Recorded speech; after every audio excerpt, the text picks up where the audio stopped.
Tai sveikinu visus čia gražiai susirinkusius. Labai malonu matyti, kad nepaisant to, kad, žinot, darbo diena, gana toks ankstyvas metas ir štai mūsų gražus būrelis čia. Ir ne tik mūsų ištikimųjų lankytojų, bet ir gražus būrys svečių, kurie pagerbė mus šiandien čia gerbiamos Aldonos paraginti, paskatinti. Tok noriu padėkoti dar kartą ir priminti, kad tas gražus šūkis, kuris yra čia parašytas, tegu visi bus viena, nuskambėjęs prieš 400 metų, kaip niekada aktualus dabar. Mes puikiai žinom, koks kontekstas politinis, tarptautinis yra, kokiu neramiu laiku gyvename mes patys. Todėl dar kartą prisiminti apie tai, kas ypatingai svarbu. Mūsų dvasinė ramybė, mūsų tarpusavio supratimas ir dialogas. Jėzus Mato Evangelijoje teigia, nemanykite, jog aš atėjęs nešti žemį ramybės. Aš atėjau nešti ne ramybės, o kalavijo. 2023 metais minime Šventojo Jozapato kankinystės 400-metį. Šventojo Jozapato asmenybė yra aktuali ne tik dėl jo kankinystės kakties, bet ir dėl jo ganytojiškos veiklos, kuri ypač aktuali šiandienos įvykiams. Šventasis Jozapatas buvo uolus vyskupas, siekiantis bažnyčios vienybės, tvirtai besilaikantis įsitikinimų, nesustojantis ir nesustabdomas. Uolus krikščionis ir dar uolesnis nuodėmklausys, skatindavė žmonės atlikti išpažintį netgi pakelės smuklyje. Šventąjį Jozapatą jo amžininkai vadino gabiu viskam, prie ko jis prisiliesdavo. Jis pasižymėjo tiek savo vidiniu pasauliu, tiek ir visuomeninėme gyvenime. Jo radikalus tikėjimas iki šiol vertinimas ne vienareikšmiškai, o abejingų šiam šventajam nebuvo ir nėra. Jo rūpestis žemiška žmonių gerovė ir sielų išganymo yra vertybės, nepavaldžios istoriniams vėjams. Jo veikla tvirtai teigia, jog iš tiesos išplaukia vienybė. Tiesa padarys jūs laisvus. Sveikinimo žodį konferencijos dalyviams kviečiu Virgilijų Umbrą, savivaldybės mero pareigas laikinai einantį savivaldybės tarybos narį. Labą dieną visi, garbingi svečiai. Atsiprašau. Iš tikrųjų džiaugiuosi, kad gerbiamos Aldonos iniciatyva Kupiškyje šitam gražiam ir prasmingam pastate vyksta tokia jūsų konferencija, suėjimas ir pažymint šituos metus, tai tikrai labai džiugu ir tai tiesiog geros diskusijos jums, geros konferencijos. Labą dieną visiems. Prasmė šių konferencijų labai gili. Vertybės visa ko pagrindas.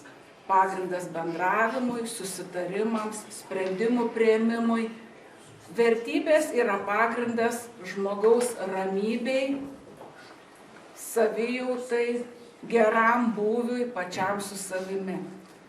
Todėl tikiu, kad tai, ką šiandien išgirsite, bus vertinga visiems. Aldona Vasiliauskienė, Lietuvių ukrainiečių istorikų asociacijos prezidentė. Jūs tikrai visko daug gražiai pasakot, bet šiandien, manau, turite ką mums pasakyti ir palinkėti. Prašom. Garbė Jėzui Kristui, visiems slava Jėzusų Kristų. Kadangi skaitysiu pranešimą ir tai, ką turėčiau pasakyti, tai pranešimo metu minėsiu, tai čia tiesiog tokį keletą tik tai aspektų, iškeldama Kupiškio vaidmenį. Kuo svarbus yra Kupiškis? Kad čia Kupiškis jau 6. konferencijai mus suburė. Ir kad tos konferencijos, aišku, pirmiausiai be palaikymo, be paskatinimo ir švietimo skyriaus, ir savivaldybės, ir visų darbuotojų, bibliotekos darbuotojų, ir dvasininkijos, ypatingai Gedimino, kunigo daktaro Gedimino, atsiprašau, taip, pasitaisiau. Žodžiu, jos tikrai nebūtų įvykusios ir nebūtų buvusios, nes tai atsiliepimas į to meto aktualijas, tas aktualijas, kurios tuo metu Lietuvoje ir net visam tikinčiam pasauliu yra svarbiausios keliamos. Mūsų konferencija pirmoji buvo 2015 metais paskirta vienuoliams, pašaukto gyvenimo atstovams, vienuoliams, dvasininkams. Tai buvo pirmoji konferencija ir iš visos konferencijos šita ir šešta, kurias rengia ne dvasininkai, nors jie mus palaiko visus, bet rengia pasauliečiai. Tai tuo Kupiškis ne tik išsiskiria, bet ir iškyla tarp visų, ne tik Panevėžio vyskupijos vietovių, bet ir visos Lietuvos. Taigi ačiū visiems, kas prisidėjo, kas padėjo, kas palaikė. Tai svečia tėvą Pavlo.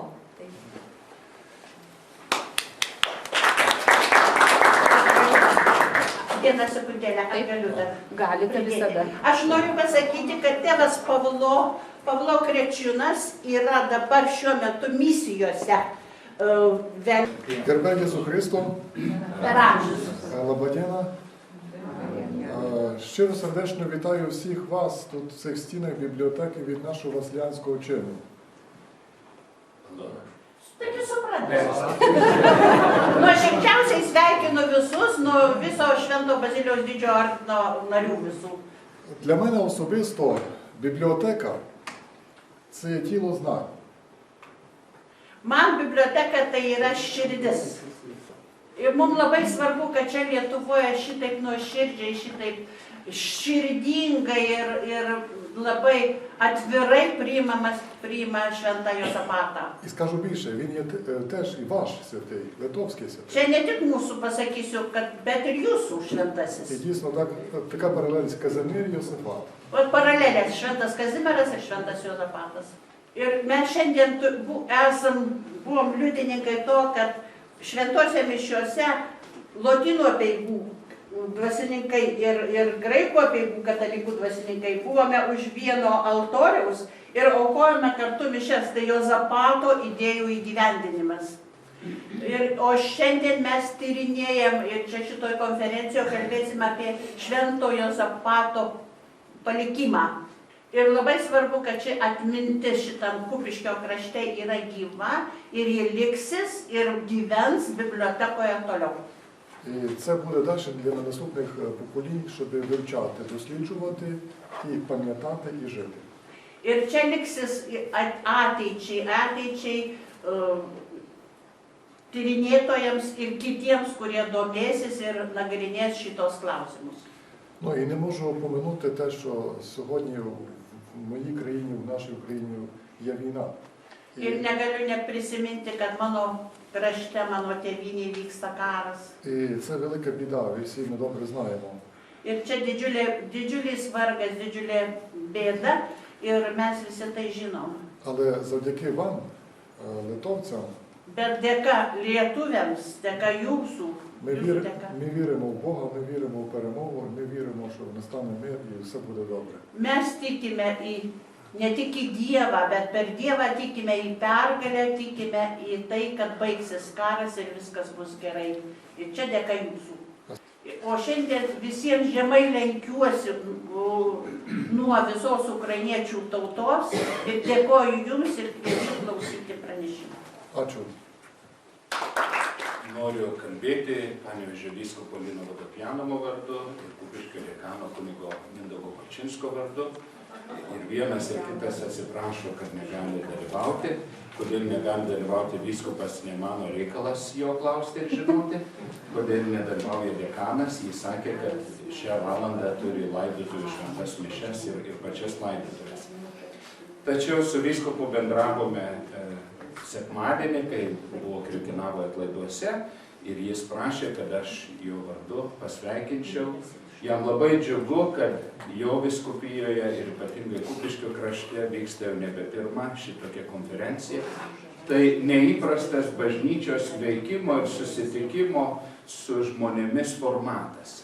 Tas formatas, apie kurį kalba popiežius Pranciškus sinodinėme kelyje, jis nori, kad būtų kuo daugiau kalbėjimosi, kad ne mes liktume savo kambariuose su savo žinojimu, su savo išmintimi, su savo šventaisiais, bet kad tomis istorijomis galėtumėm kuo plačiau pasidalinti vieni su kitais įvairiausiuose susitikimuose. Jį be galo džiugina, kad šiandien įvyko mūsų bendra liturgija, bendros šventos mišios, kad ta krikščionių vienybė, kuri taip norėta mūsų viešpaties Jėzaus Kristaus, bent jau šiandien šiame krašte ir šitoje vietoje tapo tikrovė. Ir melsti viešpatį Dievą, kad ta vienybė įsitvirtintų visur kitur ir kad ta vienybė lydėtų taiką. Kai vyskupas Linas buvo paskirtas vyskupu, jam reikėjo išsirinkti herbą ir herbe turėjo pačioj būti moto, ką jis pasirenka kaip žodžius, kurie bus jo tarsi asmens, vyskupiško asmens programa. Ir tie žodžiai dažniausiai pasirenkami iš šventojo rašto, tai vyskupas Linas pasirinko žodžius Beati Pacifičiai, reiškiasi iš kalno palaiminimų, palaiminti taikdariai. Tada, kai jis rinkosi šitą pavadinimą, nebuvo karo nei Ukrainoje, nebuvo karo nei Gazos ruože ir Izraelyje, ir kažkur vyko karai, bet jie buvo toli nuo mūsų. Šiandien šitas troškimas, kad palaiminti taikdariai, jis tampa labai aktualus ir vyskupo programai, ir kiekvieno iš mūsų. Tai taika kartu su vienybė. Tai yra dovanos, kurios leidžia mums išlaikyti tokį žmogišką sambuvį, bendrą maldą, bendrą kelionę ir pasiekti tą tikslą, kurio viešpats nori mus apdovanoti, jo karalystę. Tai mes esam čia, kad keliautumėm kartu ir patirtumėm vis didesnę vienybę ir vis didesnę taiką savo širdise. Tai dar kartelį vyskupo Lino sveikinimai visiems konferencijos dalyviams, svečiams, pranešėjams. Ir dar jeigu logistika suveiks, dar vienas specialus vyskupo žodis padėka atkeliau šiek tiek vėliau. Tai gražios, prasmingos dienos. Na ir šitą konferenciją paskirta šventajam Juozapatui. Tai iš tikrųjų buvo žmogus, šventasis, kiek žinau, lyg tai pirmasis ar vienas iš pirmųjų unitų, kuris jau tada skelbė va tokią visų krikščionių vienybę. Man labai šaunu girdėti, matyti, skaityti apie tai, kad šitos mintis vienybės, vienymosi susiformavo Lietuvos žemėje. Ir šventasis Juozapatas visą gyvenimą ir tai, ką turėjo patį brangiausią, tai yra gyvybę, paskyrė va šitam tikslui. Dievas, mūsų viešpats Jėzus Kristus, Jono Evangelijos 17 skyriui 21 eilutei meldžiasi dangaus tėvą. Tuo parodydamas mums ir pavyzdį ir pakviesdamas juos sekti. Ir jis meldžiasi, visa tebūna viena. Kaip tu, tėve, esi manyje ir aš tavyje, tegul ir visi tikintieji būna mumise viena, kad pasaulis įtikėtų, jog tu esi mane siuntęs. Reikia šitos tikinčiųjų vienybės, kad pasaulis patikėtų, jog tu, tėve, mane savo sūnų Jėzų Kristų esi siuntęs. Nes jeigu tos vienybės tarp tikinčiųjų nebus, patikėti, kad tu esi pasaulio gelbėtojas, tu esi vienintelio Dievo vienintelis sūnus mums pasiųstas, bus labai labai sunku. Šventojo Juozapato tyrinėjimai mano darbe yra labai svarbus tuo, kad ne tik patys tyrinėjimai, bet ir tai, kad Juozapatas sukvietė mus visus čia į šitą konferenciją, kadangi jisai daug veikė prieš 400 metų Didžiojoje Lietuvos kunigaikštystėje. Ir čia jis pradėjo skleisti savo idėjas ir savo darbus. Ir konferencijoje atsispindi Švento Juozapato visas gyvenimas. Pranešime.